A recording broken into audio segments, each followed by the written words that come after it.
গদাধর হৃদয় মন ঢালিয়া ঐকান্তিকতার সহিত জগজ্জননীর পূজায় আত্মনিয়োগ করিলেন এবং অবসর পাইলেই উদ্যান সংলগ্ন গভীর জঙ্গলে প্রবিষ্ট হইয়া লোকচক্ষুর অন্তরালে চিন্ময়ী মাতার ধ্যানে নিমগ্ন হইতেন।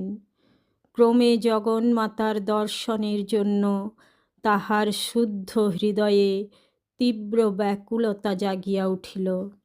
দিবাবসানে, মা, এই যে আর একটা দিন বৃথায় কেটে গেল, কই মা, এখনো তো দেখা দিলি না, বলিয়া শ্রীরামকৃষ্ণ অবিরল অশ্রু বর্ষণ করিয়া এক দিব্য ভাবে ডুবিয়া যাইতে লাগিলেন।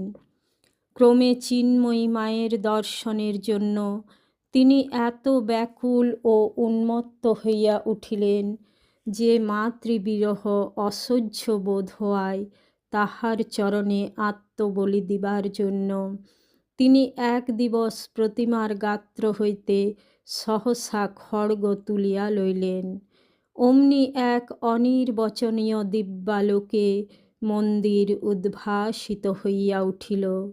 তিনি দেখিলেন যেন ঘর দ্বার দেবমন্দির বৃক্ষবল্লী উদ্যান জীবজন্তুর কলরব সব ক্ষীণ হইতে ক্ষীণতর হইয়া এক মহাশূন্যে মিশাইয়া যাইতেছে এবং সেই শূন্য পূর্ণ করিয়া এক অন্তহীন চেতন জ্যোতি সমুদ্র বিরাট তরঙ্গে দুলিয়া দুলিয়া আলোকে আলোকে উচ্ছ্বাস তুলিয়া বুকের উপর আছড়াইয়া পড়িতেছে।